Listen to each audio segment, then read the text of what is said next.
والذی ارسل رسولہ بالہدی ودین الحق لیظہرہ علی الدین کلہ ولو کرہ المشرکون۔ لیکن چونکہ وہ اخبار و روبان کے کہے کو آخری بات سمجھتے تھے، لہذا اندھیرا تھا، ڈارک ایج سوچ سمجھ کر حکمت عملی بنائی گئی تھی۔ اس یلغار کا ہم اب مقابلہ نہیں کر سکتے سوائے اس کے کہ ہم اس طرح کے مدارس بنا کر انہیں اصحاب کہف کی غار قرار دے کر اس تہذیب سے، اس تمدن سے، اس دنیا سے، اس جدید دور سے منہ موڑ کر، کٹ کر، علیحدہ ہو کر ہم اپنی ایک دنیا بسائیں، کسی گروہ سے نہیں، کوئی اخبار و روبان کے طبقے سے نہیں، بلکہ براہ راست اللہ کی کتاب کے ساتھ جڑنا ہے۔ یہ علامہ اقبال ہے۔ ہم نے تو باقاعدہ خواب دیکھا، ہم نے اس کی پلاننگ کی، اس کی منصوبہ بندی کی، اس کو ہدف بنا کر تحریک چلائی، ملک حاصل کیا، ہندوستان کا بٹوارا کروایا اور لاکھوں لوگوں کی جو ہے وہ قربانیاں دیں، ملک حاصل کیا۔ کیوں؟ ہم دنیا کو اسلام کے اصول حریت و اخوت و مساوات کی جھلک دکھانا چاہتے ہیں، اس کو ہم اسلامائزیشن کہتے ہیں۔ لیکن ہم نے اسلامائزیشن بھی تو نہیں کی، نتیجہ کیا ہے؟ نہ یہاں پہ اسلامائزیشن ہونے والی نظر آ رہی ہے، نہ یہاں کی طالبانائزیشن ممکن ہے۔ یہاں اب جس طرف ہم جا رہے ہیں، سچی بات یہ ہے کہ ہم بلکنائزیشن کی طرف جا رہے ہیں۔ ہمارے جرنیل بھی دنیا کے امیر ترین لوگ بنے اور کئی ایک جہاد انڈسٹری وجود میں آئی، لیکن اس میں آپ افغانیوں کو کیوں دوش دیتے ہیں؟ وہ تو اپنی جنگ خود کھڑے ہوئے تھے اور لڑے تھے، اور اس کے بعد امریکہ نے بھی اپنے پیسے لگائے تھے، اور فائدہ افغانوں نے نہیں اٹھایا تھا، فائدہ تو ہمارے جرنیلوں نے اٹھایا تھا، اور یہ صرف جرنیلوں نے نہیں، ہمارے مولویوں نے بھی اٹھایا تھا۔ ان کا اب سینٹرلائز سسٹم ہے ہی نہیں، وہ ڈی سینٹرلائزڈ ہو چکا ہوا ہے۔ تو اب ایک ایک مورچے کا اپنا اپنا کمانڈر ہے، تو کس کس سے مذاکرات کریں گے؟ یہ جو اللہ کی مار ہے اس کا ایک انداز یہ بھی ہے۔ دیکھیے سوچ کا فرق میں آپ کے سامنے رکھ چکا ہے، لیکن جس طرح کی قربانیاں دی ہیں، جس طرح کا سٹینڈ لیا ہے، جس طرح ریزسٹ کیا ہے، جس طرح کا موقف رکھا ہے، جس طرح کھڑے ہوئے ہیں، اس میں کیا شبہ ہے کہ صحابہ اکرام کا طرز عمل یہی ہوتا تھا۔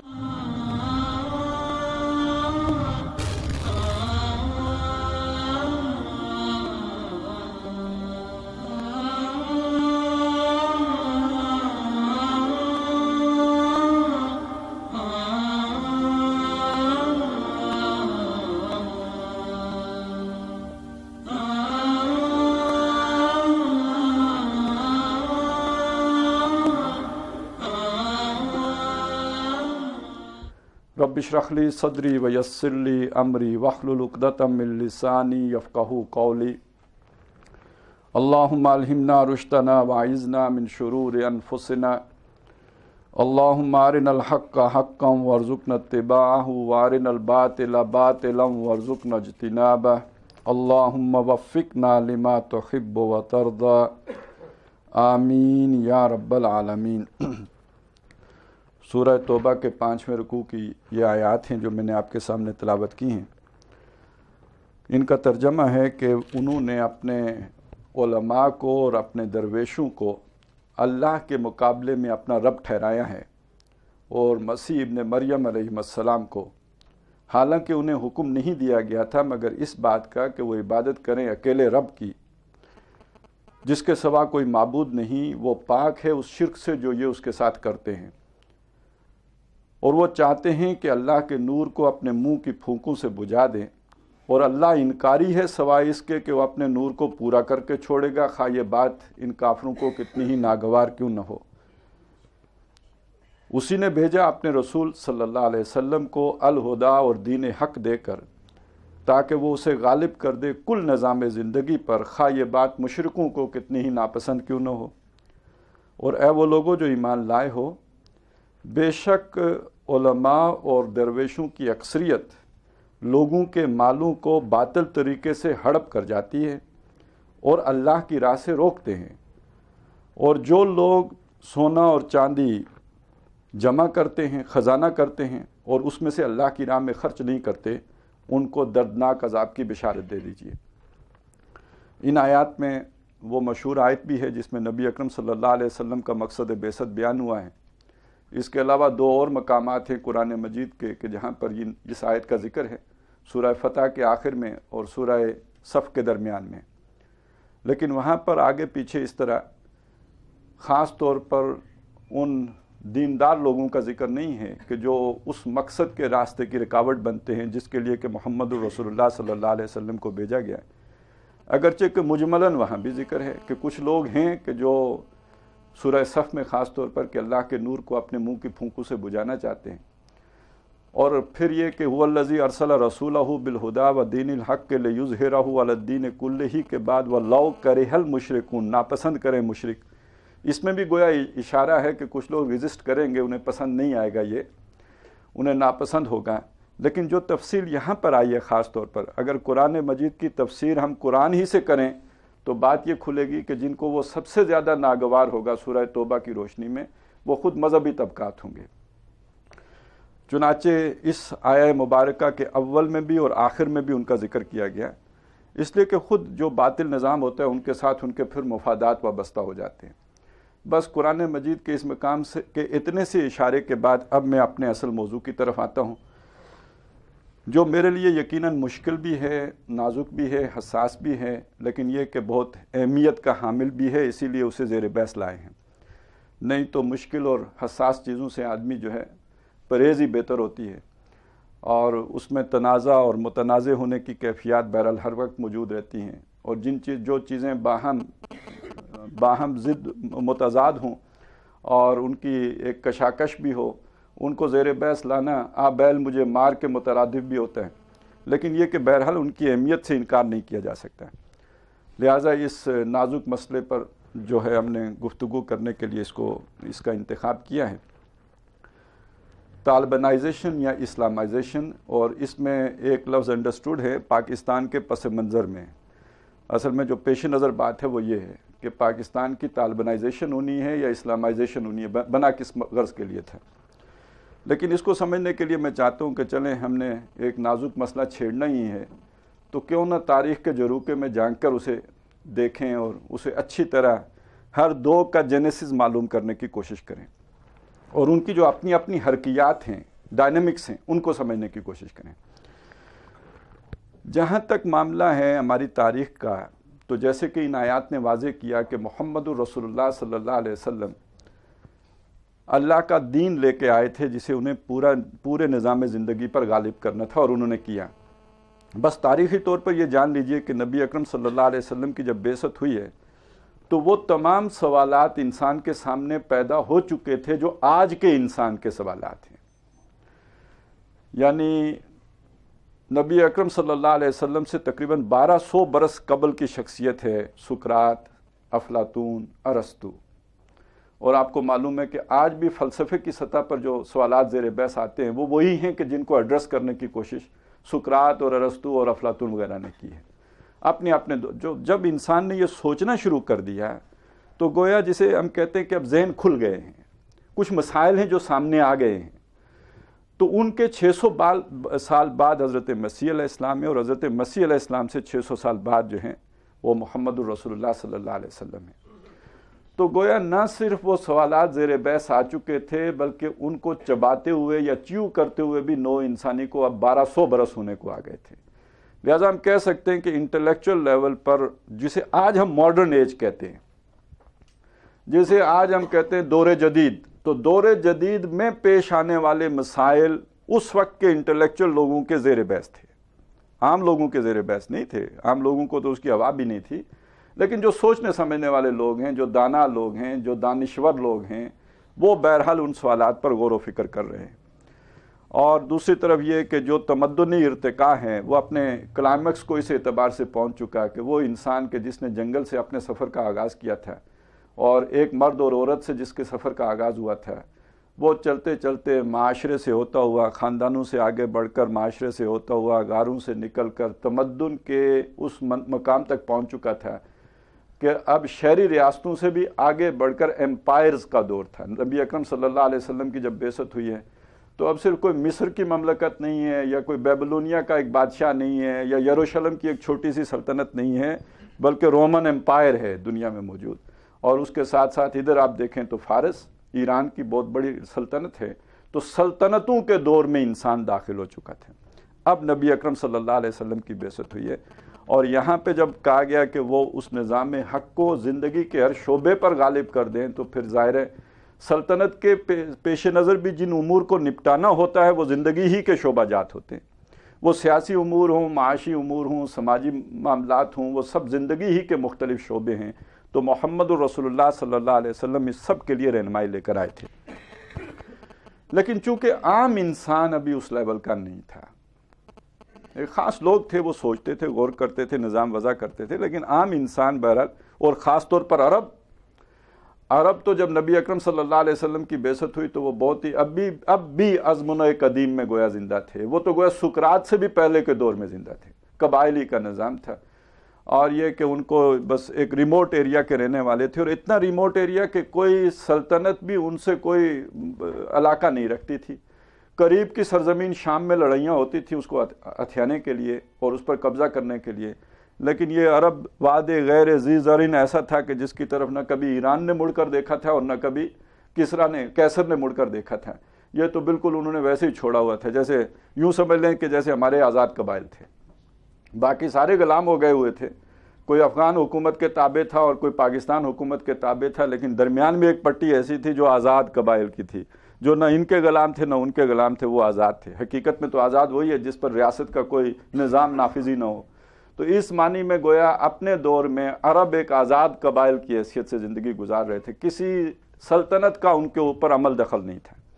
یہاں نبی اکرم صلی اللہ علیہ وسلم کی بعثت، قرآن کہتا ہے کہ یہ لوگ قوم لدہ ہیں، اور الد الخصام کے بھی الفاظ ہیں، تو وہ تو ایک فرد کے لیے خاص، بہت سخت جھگڑالو قسم کا آدمی، یعنی جس کا آپ ایک گنوار قسم کا آدمی جو پڑ جاتا ہو، اس کا ایک تصور ہے جو قرآن مجید نے پیش کیا، الد الخصام، اور پوری قوم کے لیے کہا قوم لدہ، جو سخت جھگڑالو قوم ہے، اور جھگڑالو اس معنی میں کہ بات ماننے والی نہیں ہے، آزاد ہیں تو کسی کی مانے کیوں، یہ سارے ہی سوا سیر ہیں، تو ان کے اوپر حکمرانی کرنے والا کوئی کیسے آئے گا؟ باقی اگر سیر ہوں، کوئی ایک سوا سیر ہو تو وہ تو ان پر حکمرانی کرے۔ لہٰذا یہ لوگ تھے جن کو محمد رسول اللہ صلی اللہ علیہ وسلم نے اپنی معجزانہ تربیت، یہ الفاظ میں بہت سوچ سمجھ کر استعمال کر رہا ہوں، ایک معجزہ وہ تھا جو حضرت موسیٰ علیہ السلام نے دکھایا اور جس کے آگے لوگ عاجز آ گئے، ایک معجزہ محمد رسول اللہ صلی اللہ علیہ وسلم کا، جس کے لیے میں کہہ رہا ہوں معجزانہ تربیت کے نتیجے میں اس خود سر آزاد منش قوم کو آپ نے قانون کا خوگر بنایا، اور اس درجے میں بنایا کہ وہ جسے کہتے ہیں نا، جیسے آپ نے باغیں پکڑ لی ہوں گھوڑے کی اور اسے قابو کر لیا ہو، اس طرح محمد رسول اللہ صلی اللہ علیہ وسلم نے ان کو قانون کے شکنجے میں کس لیا۔ لیکن اس کا جو نظام محمد رسول اللہ صلی اللہ علیہ وسلم دے کر گئے تھے، اس کی جو بہت گہری سمجھ تھی وہ حضور کے بہت قریب ترین ساتھیوں کو تھی، سارے صحابہ کو نہیں تھی۔ اور یہ شاید ہم میں سے بہت سے لوگوں کو نہ معلوم ہو کہ آج جب ہم صحابی کا لفظ بولتے ہیں تو وہ حضور کے لیے، ہر اس شخص کے لیے بولتے ہیں کہ جس نے حالت ایمان میں محمد رسول اللہ صلی اللہ علیہ وسلم کو دیکھا ہو، وہ صحابی ہے۔ لیکن جب خود حضور اپنے ان صحابہ کے سامنے کہتے ہیں یہ میرا صحابی ہے، تو اس کا کیا مطلب ہوتا ہے؟ یہ میرا وہ خاص آدمی ہے جس کو میری خاص صحبت میسر رہی ہے، یہ ابو بکر میرے صحابی ہیں، یہ عمر میرے صحابی ہیں، جو خاص میری تربیت میں رہے ہیں۔ یعنی نبی اکرم صلی اللہ علیہ وسلم کی تربیت جن لوگوں پر پوری طرح مؤثر ہوئی، وہ لوگ ہیں جو حضور کی قربت میں رہے، ہر وقت آپ کے ساتھ رہے۔ تو یہ جو ہے نا، یہ 1.25 لاکھ نہیں ہے، یہ بہت تھوڑی تعداد ہے۔ ایک واقعہ بھی آتا ہے کہ کسی موقع پر کسی صحابی کا، جسے ہم صحابی کہتے ہیں، نبی اکرم صلی اللہ علیہ وسلم کے اس صحابی سے جس کو حضور بھی صحابی کہتے ہیں، کوئی جھگڑا ہو گیا، تو نبی اکرم صلی اللہ علیہ وسلم نے ان کو ٹوکا اس پر کہ نہیں، یہ میرے جو صحابی ہیں ان کا مقام اللہ کے ہاں بہت اونچا ہے، ان کے ساتھ آپ کا جھگڑا کرنا خود آپ کے جو ہے کے لیے مناسب نہیں ہے۔ تو حضور بھی ان میں فرق کرتے تھے کہ یہ میرا صحابی ہے، تم عام مسلمان ہو۔ تو میں ان صحابہ کی بات کرتا ہوں، وہ تھوڑے تھے، وہ قلیل تھے۔ چنانچہ حضرت عمر رضی اللہ تعالیٰ عنہ کے دور میں یہ بات سامنے آئی کہ کوئی فتنوں وغیرہ کا ذکر ہوا، تو حضرت عمر نے کہا کہ ایک دروازہ ہے کہ جو بند ہے، جس کے پیچھے وہ فتنے رکے ہوئے ہیں۔ تو ایک صاحب نے کھڑے ہو کے کہہ دیا، عمر وہ دروازہ آپ تو نہیں ہیں؟ فرمایا ہاں وہ دروازہ میں ہوں۔ تو گویا اس ساری چیز کی ایک سمجھ حضرت ابو بکر کو تھی کہ اگر مانعین زکوٰۃ کھڑے ہوتے ہیں تو وہ سمجھ رہے ہیں کہ نظام کے لیے تھریٹ کریٹ ہو رہی ہے، لہٰذا وہ ان کے خلاف پوری فورس کے ساتھ جو ہے یہ گویا کاؤنٹر ریولوشنری موومنٹ تھی جس کو وہ روکنے کے لیے کھڑے ہو گئے۔ اسی طرح جہاں جہاں جو فتنہ پیدا ہو رہا ہے اس کو حضرت عمر رضی اللہ تعالیٰ عنہ فروغ کر رہے ہیں۔ پھر اس کے بعد یہ نظریاتی جماعت کمزور ہوتی چلی گئی. نتیجہ بہرحال یہ نکلا کہ محمد الرسول اللہ صلی اللہ علیہ وسلم کا قائم کیا ہوا وہ نظام 30 سال کے بعد اپنی اصل حیثیت میں برقرار نہیں رہ سکا، بلکہ اس کے بعد جو اس کا جو ٹاپ لیول تھا، ہائیسٹ لیول تھا، جو اس کا یوں سمجھے جو ایسنس تھا، وہ سیاست کا، ظاہر ہے انسانی تمدن میں سب سے اونچا جو سسٹم ہوتا ہے وہ سیاسی نظام ہے، اسی کی چھتری تلے باقی سارے نظام آئے زندگی ہوتے ہیں، تو وہ اس کی جگہ، اس خلافت کی جگہ پہ لے لی ملوکیت نے. یہ اتنی بڑی حقیقت ہے، تاریخی طور پر بھی حقیقت ہے، اور خود نبی اکرم صلی اللہ علیہ وسلم کی احادیث کے حوالے سے بھی حقیقت ہے کہ آپ نے فرمایا تکون النبوۃ فیکم، اور اس کے بعد ثم تکون خلافۃ علی منہاج النبوۃ، اور پھر خلافت علی منہاج النبوۃ کے بعد ثم تکون ملکن عاضن، کاٹ کھانے والی بادشاہی ہوگی. تو یہ گویا خلافت کاٹ کھانے والی بادشاہی میں بدل گئی.